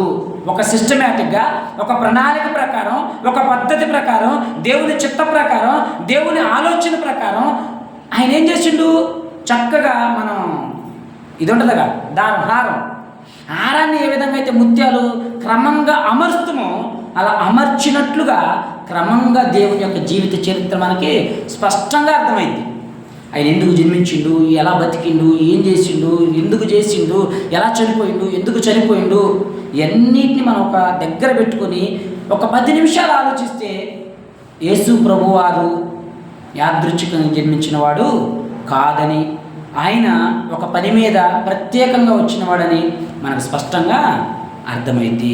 దాన్ని మాత్రమే మనం చెప్తుంది తప్ప ఒకళ్ళ జోలికి మనం వెళ్ళము. ఏం చేశారు అంటే ఈ క్రైస్తవుల సువార్త ప్రకటించేదే మన దేవీ దేవతను దూషించడానికి అనేటువంటి ఒక ముద్ర వేశారు. అందుకు మాత్రం కానీ కాదు. దేవునికి స్తోత్రం, హల్లెలూయా, హల్లెలూయా. సరే, మన బలాన్ని పెంచుకొని శత్రువులతో చేతులు కలపడానికి కాదు, మన బలాన్ని పెంచుకొని భారతదేశాన్ని కించపరచడానికి కాదు, మన బలాన్ని పెంచుకొని మన దేశాన్ని ఇంకొకరికి అమ్మటానికి కాదు, లేదా ఏరే దేవీ దేవతని దూషించడానికి కూడా కాదు. మరి అసలు సువార్త మనం ఎందుకు ప్రకటిస్తున్నాము అంటే ఈ లోకములో నీతిమంతులు లేడు, ఒక్కడు కూడా లేడు. ఉన్నాడా? నీతిమంతులు లేడు, ఒక్కడు కూడా లేడు. అయితే దేవుడు అలాంటి పాపుల కొరకు ఈ లోకానికి వచ్చి తన ప్రాణాన్ని అర్పించి రక్తాన్ని చిందించి మనుషులకి ఒక అవకాశం ఇవ్వటానికి ఇష్టపడిండు. దేవుని స్తోత్రం, హల్లెలూయా. దేవుడు ఈ లోకంలో ఏ మనిషి కూడా మంచివాడు కాదు, పుట్టుకతోనే చనిపోయే వరకు ఏ పాపం నాలో లేదు అన్న వాళ్ళు ఎవ్వరూ ఉండరండి. ఒకవేళ వాళ్ళు అంటున్నారంటే అది అబద్ధం ఆడుతున్నట్టే లెక్క, అవును కదా? పుట్టినది మొదలుకొని చనిపోయే వరకు నాలో ఏ పాపం లేదు, నేను ఏ తప్పు చేయలేదు, నేను బుద్ధిమంతుని, నేను మంచోడిని, ఒకవేళ కనపడకుండా దాయొచ్చు, కానీ తన మనస్సాక్షికి తెలుసు, కానీ ఒప్పుకోవట్లేదు అంటే అతను అబద్ధం ఆడుతున్నట్టు లెక్క. అలా చెప్పగలిగిన వాళ్ళు ఎవరైనా ఉన్నారు ఈ లోకంలో పుట్టిన వాళ్ళంటే యేసు ప్రభు వారు తప్ప అలా చెప్పగలిగింది ఎవరు లేరు. యేసు ప్రభు వారు అంటున్నారు, నాలో పాపం ఉందని మీలో ఎవరైనా నిరూపించగలరా? ఎవరు నిరూపించగలరు? మనం ఉన్నాం, తప్పులు చేసినాం, తెలిసి కొన్ని చేస్తాం, తెలియక కొన్ని చేస్తాం, కొన్ని శోధన బట్టి చేస్తాం, కొన్ని అననుకూల పరిస్థితులను బట్టి చేస్తాం, ఆ వయస్సును బట్టి చేస్తాం, రకరకాలు చేస్తాం. చెయ్యలేదు, నేనే పాపం చేయలేదు అన్న వాళ్ళు ఎవరు లేరు. మరి మనం పాపం చేసినాం, ఇక మనం చస్తే నరకానికి వెళ్ళటమేనా? ఇక అంతేనా? మనం తెలుసో తెలియక పాపం చేసినాం, తప్పు చేసినాం. తప్పు చేయనోడు ఎవడూ లేడు, బైబిల్ చెప్తుంది నీతిమంతుడు లేడు, ఒక్కడు కూడా లేడని. మనం తప్పు చేసినాం, మరి ఇప్పుడు మన సంగతి ఏంటి? చచ్చిపోతే మన పరిస్థితి ఏంటి? అందుకే దేవుడు ఏం చేసిందంటే, నేను తప్పు చేశాను, నేను పాపం చేశాను, నేను అలా చేయకుండా ఉండాల్సింది, అలా ప్రవర్తించకుండా ఉండాల్సింది, అలా నీచమైన కార్యం చేయకుండా ఉండాల్సింది, అబద్ధాలు ఆడకుండా ఉండాల్సింది, అలా నీచమైన కార్యాలు చేయకుండా ఉండాల్సింది అని ఎవరైనా పశ్చాత్తాపడితే ఆ పశ్చాత్తాపడటానికి దేవుడు ఒక అవకాశం ఇస్తున్నాడు. దేవుని స్తోత్రం. హల్లెలూయా, హల్లెలూయా. చూడండి, ఆ కింద అదే ఉంటుంది. ఏమంటుంది తెలుసా? ఏమంటారంటే నమ్మి బాప్తిసం పొందినవాడు రక్షించబడును, నమ్మని వానికి శిక్ష విధించబడును. మన సువార్త ఏంటి అంటే, అయ్యా మనము తెలుసో తెలియకో ఏదో ఒక రకంగా పాపం చేసే ఉంటాం, తెలుసో తెలియక అబద్ధాలు ఆడుంటాం, తెలుసో తెలియక కుళ్ళు కుతంత్రం కలిగి ఉంటాం. అయితే దేవుడు ఇలాంటి వారికి ఒక అవకాశం ఇచ్చి మనసు మార్చడానికి, బుద్ధి మార్చడానికి, ఆలోచన మార్చడానికి, తర్వాత తరములో మనము మాదిరికరంగా ఉండటానికి దేవుడు ఒక అవకాశం ఇస్తున్నాడు. వస్తావా అని అడగటం సువార్త. అర్థమవుతుంది అని చెప్పింది? నువ్వు మారు సత్తావు, ఇది సువార్త కాదు. దేవుడు నీకు ఒక అవకాశం ఇవ్వబోతున్నాడు, దేవుడిని నమ్ముతావా అంటూ సువార్త. నేను చెప్పింది అర్థమైందా? ఇప్పుడు దీన్ని ఎట్లా తీశారు అంటే, నమ్మి బాప్తిసం పొందినవాడు రక్షించబడును, నమ్మని వానికి శిక్ష వేస్తా. అంటే వాళ్ళ దేవుణ్ణి నమ్మకపోతే చంపేస్తాడా? ఇది ఇట్లా తీశారు. వాళ్ళ దేవుణ్ణి నమ్మకపోతే నరకంలో వేస్తారా? నమ్మకపోతే నరకంలో వేసే దేవుడు మనకెందుకు? చిన్న లాజిక్ అక్కడ. అదే దాని అర్థం అదే. కానీ దాన్ని అట్లా తీశారు. నమ్మకపోతే నరకంలో వేసే దేవుడు మనకెందుకండి? నమ్మకపోతే దేవుడు నరకంలో వేస్తానండా? దాని అర్థం ఏంటి ఒకసారి చెప్పండి మీరు. నమ్మి బాప్తిసం పొందినవాడు రక్షించబడును, నమ్మని వానికి శిక్ష విధించబడును అంటే దాని అర్థం ఏంటి? దేవుని స్తోత్రం. హల్లెలూయా. మనకు తెలియక అంటే అర్థంగా అంటే మనం దాన్ని కొంచెం లాజిక్గా చదవకపోతే, దాన్ని వివరించగలిగిన అవకాశం మనకు లేకపోతే మన దగ్గరే మనల్ని వాదిస్తాడు. మీరు చెబుతున్న బాగానే ఉంది, నమ్మకపోతే మీ దేవుడు నరకంలో వేస్తానండో, నమ్మకపోతే నరకంలో వేస్తానన్న ఆ కోపిష్టోని మేము ఎందుకు నమ్మాలి? నమ్మకపోతే నరకంలో పడేస్తానన్న అంత కోపం, అంత ద్వేషం ఉంటే అతన్ని మేము ఎందుకు నమ్మాలి అనేటువంటి ఈ యొక్క ప్రశ్నలను వాళ్ళు తీసుకొని వస్తారు. దేవుని స్తోత్రం. హల్లెలూయా. నమ్మటం, నమ్మకపోవటం అంటే, నమ్మటం అంటే అవకాశాన్ని తీసుకోవటం, నమ్మకపోవటం అంటే ఇచ్చిన అవకాశాన్ని పాడు చేసుకోవటం. అర్థమవుతుందా? దేవుడు అవకాశం ఇవ్వడానికి సిద్ధంగా ఉన్నాడో, దేవుడు అవకాశం ఇవ్వడానికి సిద్ధంగా ఉన్నాడో. ఒక స్టోరీ ఉంటుంది. ఒక యజమాని దాసుడితోనే వెళ్ళి ఆ వీధిలో ఉన్న వాళ్ళందరినీ పిలుచుకురాపో అంటాడు. అంటే అవకాశం ఇస్తున్నాడు. ఇక్కడ భోజనం సిద్ధంగా ఉంది, పెళ్లి విందు సిద్ధంగా ఉంది, చక్కగా రకరకాలైనటువంటి స్వీట్లు, మటను, చికెను, బిర్యానీ, పలావు ఇవన్నీ సిద్ధంగా ఉన్నాయి. అరే పిలుచుకురా పోరా అంటే అవకాశం ఇస్తున్నాడు. ఈ భోజనాన్ని చేయడానికి, ఈ భోజనాన్ని తినడానికి వాళ్ళకి అవకాశం ఇస్తున్నాడు. కొంతమంది ఏమన్నారు, మేము రాను, మాకు పని ఉంది, మేము ఒకటి పోవాలి, వ్యాపారానికి పోవాలా, మాకు ఇప్పుడే పెళ్ళి అయింది అంటే అవకాశాన్ని తీసుకోవాలా. అంతేగా? అవకాశాన్ని తీసుకున్న వాళ్ళకేమో ఇందులో పాలు పంపులు లేవు, అవకాశం తీసుకున్న వాళ్ళకేమో పాలు పంపులు ఉంటాయి. అంటే సువార్త అంటే దేవుడు అవకాశం ఇస్తున్నాడు. నువ్వు పాపివి లేదా పాపం చేసిన వ్యక్తివి, కానీ దేవుడు నీకు ఒక అవకాశం ఇస్తున్నాడు. ఏంటి? ఆ పాపంలో నుండి నిన్ను బయటకు వచ్చి నువ్వు పశ్చాత్తాపడితే, ఇక మీదట అలా చేయకుండా ఉంటే నిన్ను నిత్య జీవానికి తీసుకెళ్ళడానికి దేవుడు నీకు ఒక అవకాశం ఇస్తున్నాడు. మరి అదేంటి? ఇలా అంటారు, క్షమిస్తే మరి పోలీస్ స్టేషన్లో ఎందుకు అనగా, మరి ఇప్పుడు ఒకటి మర్డర్ చేసి వచ్చి ప్రభు నన్ను క్షమించు అంటాడు. ఇంకా వాళ్ళు చెప్పేది ఏంటంటే రేప్ చేసి వచ్చి క్షమించు అంటాడు. క్షమించేయడమేనా? మరి క్షమించలేడు కదా దేవుడు. వాళ్ళు అనేది ఒక మర్డర్ చేసి వచ్చి నన్ను క్షమించదేవా అని మోకాలు చేస్తాడు, ప్రార్థన చేస్తాడు, నువ్వు క్షమిస్తావు. వాడికి యాక్చువల్గా శిక్ష పడాలి. వాడు మర్డర్ చేసి వచ్చిండు, వాడు పాడు చేసి వచ్చిండు, ఒక అమ్మాయి జీవితాన్ని నాశనం చేసి వచ్చిండు. ఒక అమ్మాయి జీవితాన్ని నాశనం చేసి వచ్చి మీ యేసయ్య దగ్గరికి వచ్చి మోకాలేసి 2 నిమిషాలు గడపంగలోనే ఆ బిడ్డ నేను క్షమించిన పో అంటాడు మన దేవుడు. మరి ఇది ఎట్లా న్యాయం అంటారు వాళ్ళు. మీరందరూ అట్లా క్షమించబడ్డాలేనా? మీరు ఎట్లా క్షమించబడ్డారు చెప్పండి? అసలు మేము పాపమే చేయలేదు, మేము ఎప్పుడు చేసినాం అంటారా? మేము ఆ పాపమే చేయరా, మేము క్షమించబడటం ఏంటి, మేమంతా పరిశుద్ధులు ఫస్ట్ నుండి దగ్గర దేవదత్తలాగా మెరిచిపోతుంటే అంటారా? దేవునికి స్తోత్రం, హల్లెలూయా. మనం ఎలా క్షమించబడ్డాం? ఒక వ్యక్తి ఎలా క్షమించబడతాడంటే చేసిన తప్పును బట్టి పశ్చాత్తాపము అంటే ఏంటి అంటే చేయకుండా ఉండాల్సింది. నేను అలా చేసి తప్పు చేశాను, నేను అలా చేసి పాపం చేశాను, నేను అలా చేసి చేయకుండా ఉండాల్సింది, వాళ్ళని బాధ పెట్టాను అనేటువంటి ఒక ఫీలింగ్ అనేది మనసులోకి వచ్చింది. అది పశ్చాత్తాపం. ఏదో దొంగ కన్నీళ్ళు 2 కన్నీళ్ళు గార్చి చూస్తాం లేదు దేవుడు చూస్తున్నాడు కాబట్టి ఈ సమయంలో మనం అడిగితే క్షమించేస్తారు, ఇక ఆ తర్వాత పోయి మరలా ఎట్టయినా ఉండవు. ఇది కాదు పశ్చాత్తాపం అంటే, ఇది కాదు క్షమించబడే విధానం. ఎప్పుడు ఒక మనిషి క్షమించబడతాడంటే ఇక మీదట ప్రభా నేను చేసిన దాన్ని బట్టి నేను చింతిస్తున్నాను, నేను అలా చేయకుండా ఉండాల్సింది, అలా మాట్లాడకుండా ఉండాల్సింది, అలా ప్రవర్తించకుండా ఉండాల్సింది, అలా చేసి నా జీవితంలో పెద్ద తప్పు చేశాను, తొందరపడి చేసినవో, పరిస్థితిని బట్టి చేసినవో, అననుకూలంగా చేసినవో, ఎలా చేసినో అయిపోయింది. కానీ ఆ చేసిన దాన్ని బట్టి నీకు ఏమి రావాలి అంటే పశ్చాత్తాపం రావాలి. పశ్చాత్తాపం. ఇప్పుడు నన్ను ఏం చేయమంటే చెప్పు ప్రభా, లేక నేను తప్పు చేశాను, నేను ఒప్పుకుంటున్నాను, ఇప్పుడు నన్ను ఏం చేయమంటే చెప్పు అని అడగగలిగిన స్థితి కూడా ఉండాలి. చూడండి, దావీదు బెత్షెబాతో పాపం చేసిండు, ఆ తర్వాత కన్నీళ్లు గాల్చి నిజమైన పశ్చాత్తాప అనుభవంలోకి వచ్చిండు. బైబిల్లో ఉంది, ఒక్క బెత్షెబా విషయంలో తప్ప దావీదు మరి ఏ విషయంలో పాపము చేయలేదు. ఎందుకు?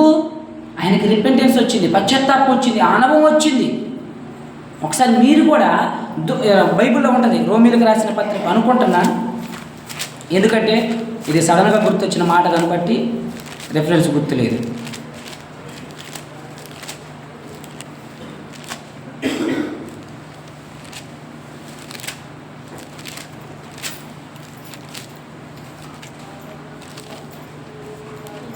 దైవ చిత్తానుసారమైన దుఃఖము అని ఉంటుంది చూడండి, అక్కడ ఒక దొరికితే చెప్పండి.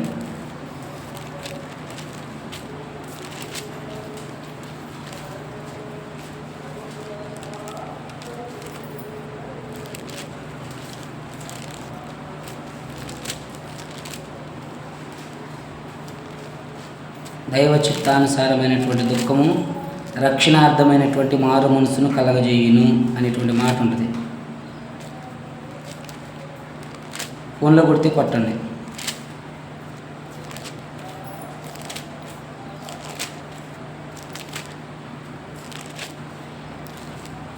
దైవ చిత్తానుసారమైనటువంటి దుఃఖము రక్షణార్థమైనటువంటి మారు మనసును కలగజేయును. సరే, కొరింథీయులకు రాసిన 2వ పత్రిక 7వ అధ్యాయం 10వ వచనం. దైవ చిత్తానుసారమైన దుఃఖము రక్షణార్థమైన మారు మనసును కలగజేయును. ఊరికే వచ్చి క్షమించంటే క్షమించడం. దేనిని బట్టి అయితే నువ్వు క్షమించమని అడుగుతున్నావో దాన్ని బట్టి నువ్వు కన్నీళ్ళు గాల్చి ప్రభుని అడుగుతూ, నీకు తెలియకుండానే నీకు కన్నీళ్ళు వస్తాయి, నీకు తెలియకుండా నీకు కన్నీళ్ళు వస్తాయి. అది ఎలాంటి ఫీలింగ్ అంటే, బాగలేని నీ తమ్ముడి దగ్గరకో, అన్న దగ్గరకో, అక్క దగ్గరకో, చెల్లి దగ్గరకో, ఇక వాళ్ళు కొంచెం కష్టమైన పరిస్థితిలో ఉన్నప్పుడు నవ్వుకుంటే వెళ్తానా? ఎట్లా వెళ్తాం? దుఃఖంతో వెళ్తాం. ఎట్టొచ్చింది అది? ఆటోమేటిక్గా పరిస్థితిని బట్టి మనకు ఆ దుఃఖం వచ్చింది, ఆ బాధ వచ్చింది, ఆ వేదన వచ్చింది. అదేవిధంగా నీలో మారు మనసు వస్తే ఆటోమేటిక్గా నీలో ఏమొచ్చింది? దుఃఖము వచ్చింది. దైవ చిత్తానుసారమైన దుఃఖము కలిగినటువంటి వాడు మాత్రమే రక్షించబడతాడు. ఏదో గుడ్డికి వచ్చేసి నేను పాపాలు చేసేసా, ఈసారికి దేవుడిని అడిగేద్దాం క్షమించేస్తాడు, మళ్ళా 4 రోజుల తర్వాత మళ్ళీ ఒక పాపం చేసేద్దాం, వచ్చి క్షమించమని అడిగేద్దాం, ఇట్లా జిమ్మిక్కులాడేటువంటి వారిని దేవుడు క్షమించడు. వాళ్ళు దీన్ని ఎట్లా తీశారు అంటే, అలా జిమ్మిక్కులాడేటువంటి వాళ్ళని తీసి క్షమించటం తప్పు. ఎందుకంటే వాడు తప్పు చేసిండు కాబట్టి వాడిని శిక్షించాలి. ఏంటది? దుష్ట రక్షణ శిక్ష ఏదో ఉంటుందిగా అని చెప్తారు. దేవుని స్తోత్రం. హల్లెలూయా, హల్లెలూయా. మరి దేవుడు ఎందుకు అవకాశం ఇచ్చిండు అంటే తెలుసో తెలియకో ప్రతి మనిషి ఎక్కడో ఒక్కడ పొరపాటు చేస్తాడు. అలా పొరపాటు చేసిన ప్రతి ఒక్కరిని నరకంలో పడేయాలంటే పరలోకంలో దేవదూతలు తప్ప దేవుడు తప్ప మరొకరు మిగలరు. కాబట్టి దేవుడు ఈ లోకానికి వచ్చి తన ప్రాణాన్ని అర్పించి మన నిమిత్తము ఏం చేసిండు? ఒక రక్షణ అవకాశాన్ని మనకేం చేసిండు? ప్రసాదించిండు. దేవుని స్తోత్రం. హల్లెలూయా, హల్లెలూయా. కానీ ఈ సువార్తని, ఇలాంటి గొప్ప సువార్తని, ఇలాంటి ఉన్నతమైనటువంటి సువార్తని ఈరోజు చాలామంది అడ్డుకునేటువంటి ప్రయత్నము చేస్తున్నారు. సువార్త ప్రకటించబడటానికి వీల్లేదు, సేవ చేయడానికి వీల్లేదు అని చెప్పి చాలామంది ఆపి ప్రయత్నం చేస్తున్నారు. కరోనా సమయంలో సోను సూద్ మనకు తెలుసా? ఎంతోమందికి తెలుసు. ఎన్నో మంచి పనులు చేసిండు. కొంతమందికి సహాయం చేసిండు, ఆర్థికంగా సహాయం చేసిండు. ఎక్కడెక్కడో ఉన్న వాళ్ళని బస్సులు పెట్టి, విమానాలు పెట్టి తరలించిండు. వాళ్ళ క్షేమంగా వారిని వారి ప్లేస్కి నడిపించిండు.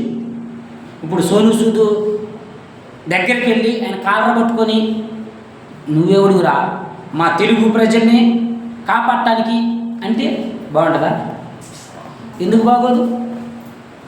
మంచి పని ఏ కులమోడు చేసినా, ఏ మతమోడు చేసినా, ఏ ప్రాంతమోడు చేసినా స్వీకరించాలి. మంచి పని. అక్కడ మనం కులం, మతం, ప్రాంతం చూడకూడదు. చూస్తున్నా నువ్వు ఈ తెలుగు యాక్టర్వి కాదు, లేకపోతే నువ్వు హిందీ యాక్టర్వే, నువ్వు ఇంగ్లీష్ యాక్టర్వే, లేకపోతే నువ్వు ఎక్కడోడు వచ్చి ఇక్కడ మాకు సేవ చేయటం ఏంటి అనే దమ్ము ధైర్యం ఎవరికన్నా ఉండరా? ఉండదు. ఎందుకు ఉండదు? ఎందుకు ఉండదు? సువార్త కూడా మంచి పని, శుభవార్త మంచి పని. దీనికి శుభవార్తకి యేసుక్రీస్తుని గురించిన వార్తకి కులం లేదు, మతం లేదు, ప్రాంతం లేదు, భేదం లేదు, ఏమీ లేదు. ఇది ఎక్కడైనా ప్రకటించవచ్చు, ఎవరికైనా ప్రకటించవచ్చు. దీనికి ఒక కులాన్నో, మతాన్నో, ప్రాంతాన్నో అంటగట్టోడు బుద్ధి లేనివాడు. ఎవడు? బుద్ధి లేనివాడు. ఆయన ఒక హెల్ప్ లైన్ నెంబర్ కూడా పెట్టిండు. మీలో ఎవరికైనా సహాయం కావాలి అంటే ఇగో పలానా హెల్ప్ లైన్ నెంబర్కి ఫోన్ చేయండి. హెల్ప్ లైన్ పెట్టిండు. యేసు ప్రభు వారికి హెల్ప్ లైన్ పెట్టిండు. అదే సువార్త. ఎవరైతే పాపంలో ఉన్నారు, శాపంలో ఉన్నారు, ఇదిగో ఆ శాపం వల్ల మరణిస్తే, పాపం వల్ల మరణిస్తే, ఇదిగో నేను నరకానికి వెళ్తా, నాకు హెల్ప్ చేసే వాళ్ళు ఎవరు లేరా అంటే నీకు హెల్ప్ చేయడానికి సువార్త ఉంది, యేసు ప్రభు వారు ఉన్నారు అని చెప్పి దేవుడు తెలియజేయటానికి ఈ హెల్ప్ లైన్ నెంబర్ని, సువార్తని ఏం చేస్తున్నాడు? ప్రపంచానికి దేవుడు చాటిస్తూ ఉన్నాడు. దేవుని స్తోత్రం. హల్లెలూయా. మరొకసారి జ్ఞాపకం చేస్తున్నాను, సువార్తని, యేసుక్రీస్తు ప్రభు వారి వార్తని ఆపటం ఎవడి వల్ల కాదు, ఎవడి వల్ల కాదు. ఆపే ప్రయత్నాలు జరుగుతాయి. బైబిల్లో ఒక మాట ఉంది, ఏమనుంది? అభ్యంతరాలు రాకమానో కానీ ఎవడి వలన అభ్యంతరాలు వస్తాయో వాడికి శ్రమ. అభ్యంతరాలు వస్తాయి, ఆటంకాలు వస్తాయి, కొన్ని ఇబ్బందులు వస్తాయి, సేవకుల్ని చంపొచ్చు, మందిరాలు పోల్చొచ్చు. కానీ సువార్తను కనుమరుగు చేయటం, దేవుని రాకడ వరకు కూడా సువార్త ప్రకటించబడుతూనే ఉంటుంది. దీనిని కనుమరుగు చేయటం ఏ ఒక్కడి వల్ల కూడా కాదు. కాబట్టి దయచేసి జ్ఞాపకం చేసుకోండి, సువార్తని ఎవరైనా అడ్డుకునేటువంటి ప్రయత్నం చేస్తే అంత మంచిది కాదు. ఇంకోటి ఏంటి చెప్పానా? ఒక ఆయన అంబులెన్స్లో ఒక పాపను తీసుకొని వెళ్తున్నారు. ఎందుకు? ఆ పాపకు సీరియస్గా ఉంది, హార్ట్ స్ట్రోక్ వచ్చింది. అంబులెన్స్లో ఆ పాపను తీసుకెళ్తా ఉంటే మార్గ మధ్యలో ఒక కారు తోలేటువంటి వ్యక్తి ఈ అంబులెన్స్కి చోటు ఇవ్వకుండా, దారి ఇవ్వకుండా సుమారు 10 నుండి 15 నిమిషాల వరకు సైడ్ ఇవ్వకుండా, దారి ఇచ్చే అవకాశం ఉన్నప్పటికీ, ప్లేస్ ఇచ్చే అవకాశం ఉన్నప్పటికీ వాడే ఆగుతులే అన్నట్లుగా ఏం చేసిండు?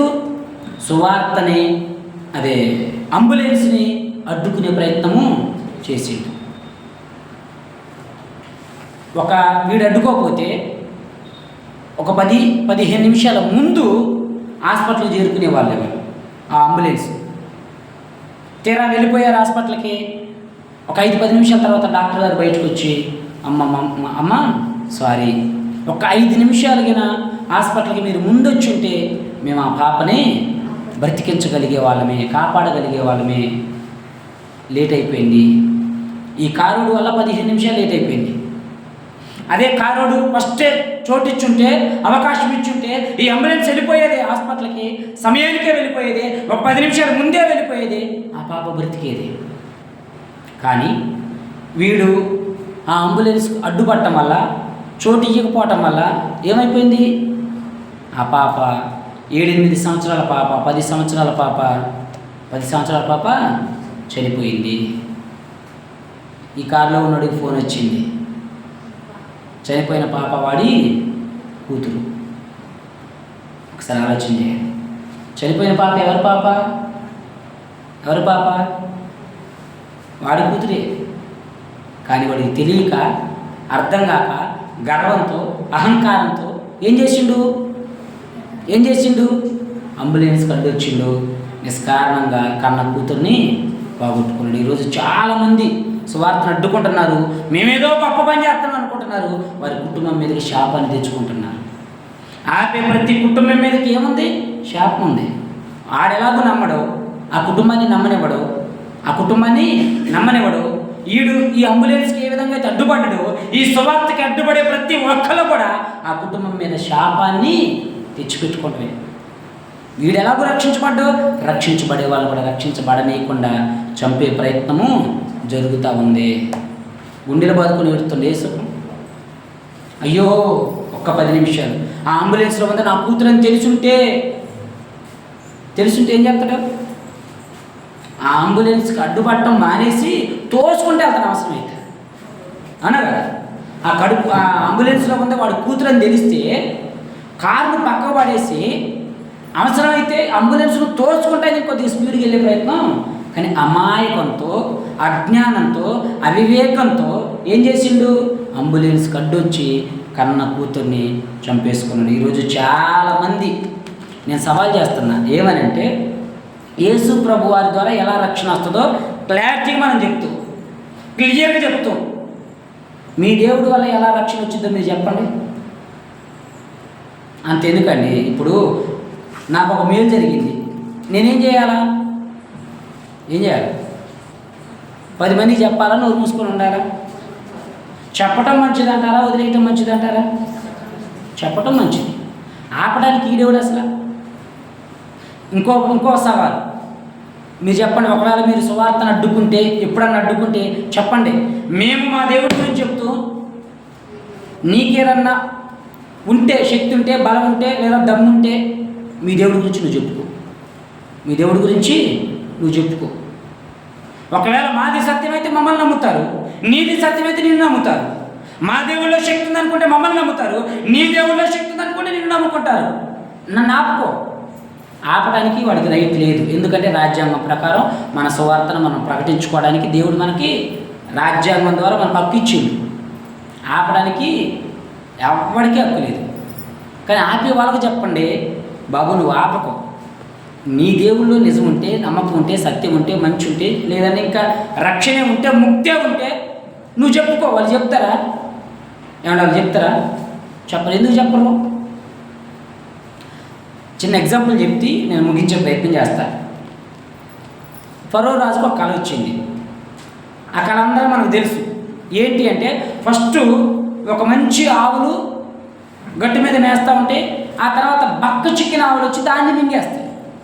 అది ఒక చిన్న స్టోరీ. తర్వాత మంచి వెన్నులు ముందు పోస్తాయి, కాస్తాయి. ఆ తర్వాత పేల వెన్నులు వచ్చి వాటిని తినేస్తాయి. ఇది టూకీగా చెప్తున్నా. అది ఆయనకు వచ్చిన కళ. ఆ కళ భావం ఏంటి?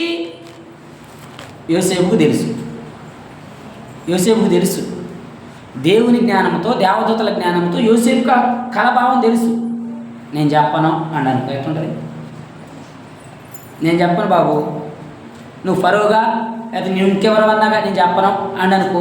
మాట వరుసకి చెప్పకుండా ఉండుంటే ఏం జరిగేది చెప్పండి? చక్కగా సమృద్ధి 7 సంవత్సరాలు పంట పండేది. ఆ తర్వాత 7 సంవత్సరాలు కరువు వచ్చేది.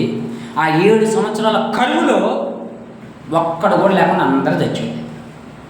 అవునా కదా? వాస్తవం కదా? ఇదేనా జరిగేది? 7 సంవత్సరాలు పంట పండకపోతే, 7 సంవత్సరాలు కరువు వస్తే ఎంతమంది బతుకుతారా? అంత ఈజీ కాదు. దేశము, రాష్ట్రము, ప్రజలు చిన్న భిన్నమైపోయేవాళ్ళే, చెట్టుకొకలు పుట్టకొకలు అయిపోయేవాళ్ళే, ఎన్నో రోగాలతో చచ్చిపోయేవాళ్ళు, తిండి లేక. కాసేపు తినకపోతే గ్యాస్ బ్యాగ్ అంటున్నాను. సమయానికి తినకపోతేనే గ్యాసులు పట్టేస్తున్నాయి, అవునా కాదా? సమయానికి తినకపోతే గ్యాస్ పట్టేసింది, తినాల్సినంత తినకపోతే బలహీనతలు వస్తాయి. అలాంటిది 7 సంవత్సరాలు సంపూర్ణంగా కరువు ఉంటే బతుకుతారండి జనం? చచ్చిపోతారు. కానీ ఆ చావులో నుండి, ఆ ప్రమాదంలో నుండి ఎవరు తప్పించారు? దేవుడు యోసేపు ద్వారా తప్పించిండు. అంత మంచి వార్తనే యోసేపు చెప్పడం మంచిదంటారా, తన కడుపులోనే ఉంచుకోవడం మంచిదంటారా? అందుకు కదా మన సువార్త చేసేది, అంతేనా కదా? బిల్డింగులు కట్టుకోవడానికా? బిల్డింగులు కట్టుకోవడానికి ఏ నిజమైన సేవకుడు సువార్త చేయడో? డబ్బు సంపాదించడానికి ఏ నిజమైన సేవకుడు సువార్త చేయడో? నశించిపోతున్న ఆత్మలను రక్షించడానికి సువార్త చేస్తాడు. యేసు ప్రభు వారి ద్వారా రక్షణ ఉంది, యేసు ప్రభు వారి ద్వారా విమోచన ఉంది, యేసు ప్రభు వారి ద్వారా నిత్య జీవానికి మార్గం ఉంది, అవకాశం ఉంది. అందుకని ప్రతి సేవకుడు సువార్త చేస్తాడు. ఇది మంచిది, చెప్పటం మంచిది. అరే నువ్వు పాపంలో ఉన్నావు, చీకట్లో ఉన్నావు, నువ్వు నష్టంలో ఉన్నావు, కష్టంలో ఉన్నావు, దేవుడు అనేవాడు ఒకడు ఉన్నాడు, ఆయన నమ్ముకుంటే నీకు మేలు జరిగింది, ఆయన నమ్ముకుంటే ఈ లోకయాత్ర ముగించిన తర్వాత నువ్వు చక్కగా పరలోకానికి వెళ్తావు అని చెప్పడం తప్పేమీ కాదు. ఇప్పుడు 10th అయిపోయిన తర్వాత మన సార్లు మనకు చెప్తూ ఉంటారు, ఏమని? ఏ కోర్సు తీసుకోవాలి అని అడిగినప్పుడు చెబుతారు, ఇగో పలానా దానికైతే పలానా ఆఫర్స్ ఉన్నాయి, పలానా దానికైతే పలానా ఇట్లా ఉన్నాయి, పలానా దానికైతే. ఎందుకు చెప్తున్నారు? తెలుసుకోవటం మంచిది, తెలుసుకోవటం మంచిది. ఈ సువార్త మంచిది కాబట్టి మేము సువార్త చేస్తున్నాం. దేవునికి స్తోత్రం. హల్లెలూయా, హల్లెలూయా. ఇంకా నేను కొన్ని రిఫరెన్స్లు చదువుతా, టక ఒక్కొక్కరు ఒక్కొక్కటి తీయండి, అందరూ ఒకళ్ళే చదవకండి. రోమపత్రిక 1:15, రోమపత్రిక 1:15 ఒకరు తీయండి. రోమపత్రిక 1:16 మరొకరు తీసి ఉంచండి. తర్వాత కొరింథీయులకు రాసిన పత్రిక 1:17 ఒకరు తీసి ఉంచండి. సరే, 1:16 విజయలక్ష్మి తీసి ఉంచింది, రోమపత్రిక 1:15 రేవతి తీసి ఉంచింది, కొరింథీయులకు రాసిన పత్రిక 1:17 జయను తీసి ఉంచుతుడు. అదేవిధంగా కొరింథీయులకు రాసిన పత్రిక 1:9-16 నేను చదువుతాను, ఓకేనా? సరే, ముందు విజయలక్ష్మి చదువు. రోమా 1:16, రోమా 1:16 నీవు, రోమా 1:15 రేవతి, కొరింథీయులకు రాసిన మొదటి పత్రిక 1:17 జయను చదువుతాను, కొరింథీయులకు రాసిన మొదటి పత్రిక 9:16 నేను చదువుతాను. చదువు. సువార్తను గురించి నేను సిగ్గుపడువాడను కాదు. చూడండి, సువార్తను గురించి మనం సిగ్గుపడాల్సిన అవసరం లేదు. ఎందుకు అంటే ఇది కొన్ని కుటుంబాలని నిలబెట్టేది, కొన్ని కుటుంబాలను కట్టేది, కొన్ని కుటుంబాలను బాగు చేసేది, కొన్ని కుటుంబాలని ఉన్నతమైన స్థానంలో నిలబెట్టేది. కాబట్టి సువార్తను గురించి మనం సిగ్గుపడాల్సిన అవసరం లేదు. దొంగలు చేస్తున్నాడు, మనం దొంగతనం చేస్తున్నామా సిగ్గుపడటానికి? కాబట్టి సువార్తను గురించి మనం సిగ్గుపడాల్సిన అవసరం లేదు. రోమిలకు రాసిన పత్రిక 1:15 రేవతి జరిగింది. కాగా నా వలనైనంత మట్టుకు రామాలోని మీకును సువార్త ప్రకటించుటకు నేను సిద్ధంగా ఉన్నాను. చూడండి, నా వలన ఎంత అయిందో అంత సువార్త ప్రకటించడానికి నేను ఎట్టన్నా సిద్ధంగా ఉన్నా అంటున్నాడు అపోస్తలుడైన పౌలు. ఫస్ట్ నేను సువార్త గురించి నేను సిగ్గేపడినట్టుండు, రెండోది నా వల్ల ఎంత అయితే అంత నేను చెబుతూనే ఉంటా. ఈ మధ్యలో అధికారులు రాని ఇంకెవరైనా రాని అడ్డుపని ఏదన్నా కానీ నా వల్ల ఎంత అయిద్దో అంత నేను చెప్పుకుంటూ పోతూనే ఉంటా. ఎవడొద్దరో తర్వాత చూస్తా అన్నట్టు. ఇక తర్వాత 1 కొరింథీ 1:17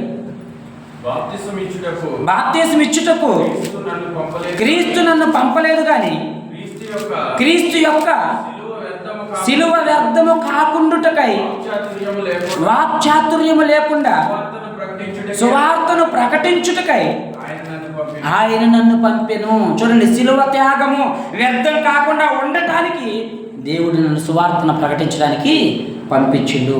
నేను సువార్త ప్రకటించకపోతే ఏమైంది? నా యేసు ప్రభువారు చేసిన త్యాగం వ్యర్థమైపోద్ది. నా యేసు ప్రభువారు చేసిన త్యాగం వ్యర్థమైపోద్ది. నా యేసు ప్రభువారు చేసిన త్యాగం వ్యర్థం కాకుండా ఉండాలంటే నేను సువార్త ప్రకటించాలి. ఏం చేయాలా? ప్రకటించాలి. భోజనం చేసిండు, వంట తయారు చేసిండు, ఎవరు పోయి పిలుచుకురండి అంటే ఎవరు రారా?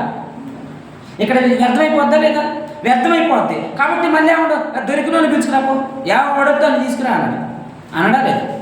ఫస్ట్ రాజవీధుల్లోకి వెళ్ళి పిలుచుకురా అన్నాడు, వాళ్ళు మేము రాము అని ఏదేదో సాకులు చెప్పారు. ఇప్పుడు ఏమంటానంటే ఇది వ్యర్థమైపోయేలా ఉంది కాబట్టి కనపడ్డోళ్ళని అందరినీ తీసుకురా. ఎందుకు? ఇది వ్యర్థం కాకూడదు, వండింది వ్యర్థం కాకూడదు. కాబట్టి యేసు ప్రభు వారి త్యాగం వ్యర్థం కాకుండా ఉండటం కోసమే మనం సువార్త ప్రకటిస్తూ ఉన్నాము. మరి ప్రకటించకపోతే ఏమైంది? 9:16 కొరింథీయులకు రాసిన మొదటి పత్రిక 9:16 నేను చదువుతా. నేను సువార్త ప్రకటించకపోయిన ఎడల నాకు శ్రమ. చూడండి, నేను సువార్త ప్రకటించున్నాను, నాకు అతిశయ కారణం లేదు. సువార్త ప్రకటించవలసిన భారము నా మీద ఉన్నది. అయ్యో, నేను సువార్తను ప్రకటించకపోయిన ఎడల నాకు శ్రమ. నేను 2 సార్లు 3 సార్లు వెనకడిగేసినప్పుడు దేవుడి వాక్యం ద్వారా నాతో మాట్లాడింది. కాబట్టి నేను చదువుతున్నది, నేను సువార్త ప్రకటించకపోయిన ఎడల నాకు శ్రమ. మనం ప్రకటించకుండా ఉంటే మనకు శ్రమ, మనం ప్రకటించాలి. ఏమన్నారు? 12 మంది శిష్యులు పట్టుకొని కట్టేసి కొట్టి ఇంకొకసారి యేసుక్రీస్తుని గురించి బోధిస్తే చంపేస్తామంటే, నీ మాట వింటాం ముఖ్యమా, దేవుడి మాట వింటాం ముఖ్యమా? దేవుడే చెప్పండిరా బాబు అంటే మీరే వద్దంటున్నారే, మీ మాట వినాం, దేవుడి మాటే వింటాం అని చెప్పి ఏం చేశారు? సువార్తని ప్రకటించారు. ఒకవేళ చచ్చిపోయి ఉండొచ్చు ఈ లోకంలో, కొంతమంది వాళ్ళని చంపేసి ఉండొచ్చు, కానీ నిత్య రాజ్యంలో యుగాలు కూడా ఎట్లున్నారు? జ్యోతుల వలె ఉన్నారు. దేవునికి స్తోత్రం, హల్లెలూయా. కాబట్టి దేవుడు సర్వలోకానికి వెళ్ళి సర్వసృష్టికి సువార్తను ప్రకటించమన్నది ఎందుకు అంటే, కొన్ని ఆత్మలైనా రక్షించడానికి. ఏ ఆత్మ నశించడం ఆయన ఉద్దేశం కాదు కనుక, కొన్ని ఆత్మలైనా మనం రక్షించాల్సిన బాధ్యత మన మీద ఉన్నది కనుక, మీరు వెళ్ళి సర్వలోకానికి వెళ్ళి సర్వసృష్టికి సువార్తను చెప్పండి అని చెప్పి దేవుడు మనతో జ్ఞాపకము చేస్తున్నాడు. ఫిలిప్పీలకు రాసిన పత్రికలో ఉంటుంది, మీరు తర్వాత వెళ్ళి చదవండి. కొన్ని సువార్తకి మనం సహాయం చేయాల్సిన అవసరం ఉంటుంది. పంపబడకపోతే మరి వాడు ఎట్ట ప్రకటిస్తాడు? అవునా కదా? వాడిని మనం బలపరచాలి, వాడికి కొద్దిగా చేదుడు వాదుడు ఉండాలి, వాడికి మనం సహాయం చేయాలి, వాడికి అండగా ఉండాలి. అయితే ఫిలిప్పీ రాసిన పత్రికలో ఉంటుంది, మీరు నాకు సహాయం చేస్తున్నారు కనుక నేను ఈ సువార్తను ధైర్యంగా ప్రకటిస్తున్నాను అని చెప్పి అపోస్తలుడైన పౌలు అంటాడు. సంఘం కూడా సువార్త ప్రకటించే సేవకుడికి విశ్వాసకి ఎట్ట ఉండాలి? అండగా ఉండాలి. అంతేనా? నువ్వెందుకు సువార్త ప్రకటిస్తున్నావని మమ్మల్ని ఎస్ఐ గారు పట్టుకున్నారనుకో, మీరు అనుకురుపత్రా ఎట్లుండాలి? ప్రకటించాల్సిన బాధ్యత, హక్కు మాకుంది కాబట్టి మేము ప్రకటిస్తాం అని చెప్పి నిలబడాలి సేవకుడికి. దేవుని స్తోత్రం, హల్లెలూయా, హల్లెలూయా. కనుక నమ్మకపోతే దేవుడు నరకంలో వేస్తానల్లా ఒక అవకాశం ఇస్తున్నాడు. ఆ అవకాశాన్ని తీసుకోడు, ఆటోమేటిక్గా నరకంలోకి వెళ్తాడు అని దాని అర్థం. ఆటోమేటిక్గా నరకంలోకి వెళ్తాడు అని దాని అర్థం. అరే నేను ఇక్కడ హాస్పిటల్ పెడుతున్నా అని ఎవడన్నా అనౌన్స్ చేసిండు అనుకో, మనకు రోగాలు రావాలని కాదు దాని అర్థం. రోగం వస్తే నేను అవకాశం ఇస్తా, బాగు చేస్తాను దాని అర్థం. అంతేగా? నేను ఇక్కడ హాస్పిటల్ పెడుతున్నా అనంగలోనే వాడు కూడా ఇక్కడ హాస్పిటల్ పెట్టడానికి అంటే మనకు రోగం రావాలని వచ్చిందా ఏంటి ఇక్కడికి అంటే అది ఫూలిష్నెస్ అయితే. ఎందుకు పెట్టిండు అంటే రోగం వస్తే బాగు చేయడానికి పెట్టిండు, అంతేగాని మనకు రోగం రావాలని కాదు. లేకపోతే అంతేనా? కాబట్టి హాస్పిటల్ పెట్టిందని చెప్పి డాక్టర్ని కొట్టడము, సువార్త ప్రకటిస్తున్నారు నమ్మకపోతే 6 వచ్చింది అన్నందుకు మనల్ని కొట్టడము కరెక్టు కాదు. దాని ఆంతర్యాన్ని అర్థం చేసుకొని నమ్మకపోతే మనకి ఎందుకు నరకం ఉంది అంటే మన పాపాలు మనలోనే ఉంటాయి కాబట్టి మనం నరకానికి వెళ్తాం అనే సత్యాన్ని తెలుసుకొని సువార్త నమ్మాల్సిన అవసరం మన మీద ఉంది. దేవుడి కొద్ది మాటలు దీవించును గాక. ఆమేన్. కళ్ళు మూసుకుందాం.